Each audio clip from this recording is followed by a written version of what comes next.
Devali camp परिसरामध्ये स्टेशनवाडी आणि पगारे चाळी दरम्यान असलेल्या नाला इथं लावण्यात आलेल्या पिंजऱ्यामध्ये 4 वर्षांचा नरजातीचा बिबट्या जेरबंद झाला. त्याला बघण्यासाठी नागरिकांनी मोठ्या प्रमाणात गर्दी केली होती. लष्कराच्या काही जवानांनी गर्दीवर नियंत्रण मिळवण्याचा प्रयत्न केला.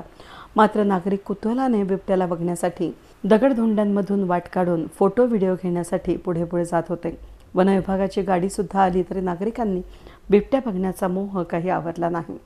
वन विभागाचे विजयसिंह पाटील, अशोक खानजोडे यांनी जेरबंद झालेल्या बिबट्या पिंजऱ्यासह नाशिकला गंगापूरच्या रोपवाटिकेमध्ये देण्यात आला.